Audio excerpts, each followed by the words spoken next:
Pulling அது எப்படி பண்ணுறது? காலையில் எழுந்ததும் எதுவும் சாப்பிடாமல் இதயம் வளர்த்த வாயில ஊத்தி நல்லா கொப்பளிக்கணும், அப்புறம் அதை துப்பிடணும். இதுதான் ஆயில் புல்லிங்.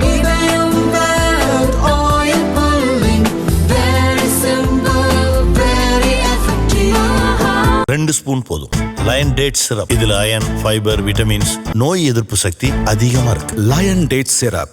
தேனி மாவட்டம் உத்தமபாளையத்தை சேர்ந்தவர் பிரசாத், வயது 34. வட்டிக்கு கடன் கொடுக்கும் தொழில் செய்தார். இன்று காலை வழக்கம் போல வட்டி பணம் வசூலித்துவிட்டு வீட்டுக்கு பைக்கில் சென்று கொண்டிருந்தார். வீட்டின் அருகே சென்றபோது போன் வந்தது. வண்டியை நிறுத்தி போனை எடுத்து பேசினார்.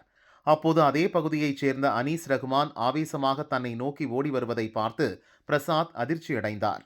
உயிரை காப்பாற்றிக் கொள்ள ஓட துவங்கினார். உத்தமபாளையம் கோர்ட்டை நோக்கி ஓடினார். அனீஸ் ரகுமானும் கையில் கத்தியுடன் பிரசாத்தை திட்டியபடி விரட்டிச் சென்றார். கோர்ட் பக்கத்தில் உள்ள லாட்ஜுக்குள் பிரசாத் ஓடினார். காப்பாத்துங்க என அலறினார். அதற்குள் அனீஸ் ரகுமான் லாட்ஜுக்குள் புகுந்து கத்தியால் சரமாரி குத்தினார். ஸ்பாட்டிலேயே பிரசாத் இறந்தார். அனீஸ் ரகுமான் தப்பி ஓடிவிட்டார். உடனே லாட்ஜ் ஊழியர்கள் உத்தமபாளையம் போலீசுக்கு தகவல் கொடுத்தனர்.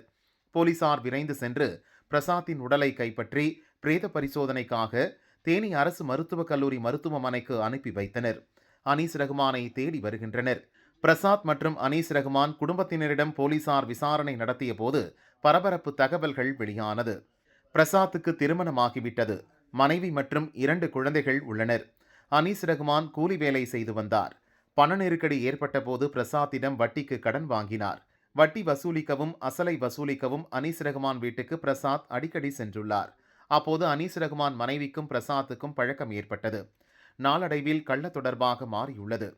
கடனை திரும்ப செலுத்திய பிறகும் தன் வீட்டு பக்கம் பிரசாத் எதற்காக வருகிறார் என அனீஸ் ரகுமானுக்கு சந்தேகம் ஏற்பட்டது. பிரசாத்தை பின்தொடர்ந்து கண்காணித்த போதுதான் தன் மனைவியுடன் ரகசியமாக பேசுவதை பார்த்தார். இருவருக்கும் தொடர்பு இருப்பதை கண்டுபிடித்தார். இதனால் குடும்பத்தினரிடம் சொல்லி மனைவியை அனீஸ் ரகுமான் கண்டித்துள்ளார்.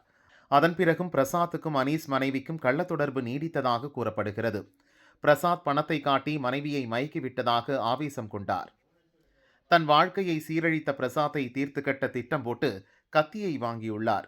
பிரசாத் போனில் பேசும்போதே குத்த ஓடி வந்தார். பிரசாத் சுதாரித்த போதும் விடாமல் விரட்டிச் சென்று கொடூரமாக குத்தி கொன்றுள்ளார் என முதல்கட்ட விசாரணையில் தெரிய வந்துள்ளதாக போலீசார் கூறினர். கோர்ட் அருகே பட்டப்பகலில் நடந்த இந்த கொலையால் உத்தமபாளையம் பகுதி பரபரப்பாக உள்ளது. கையில் கத்தியுடன் அனீஸ் ரகுமான் வெறித்தனமாக கத்திக்கொண்டே பிரசாத்தை விரட்டிச் சென்றதால் பொதுமக்கள் யாரும் தடுக்க முயல வரவில்லை. லாட்ஜுக்குள் ஓடாமல் கோர்ட்டுக்குள் ஓடியிருந்தால் அங்கிருந்த போலீசார் பிரசாத்தை காப்பாற்றியிருப்பார்கள் எனவும் கொலையை நேரில் பார்த்தவர்கள் கூறினர்.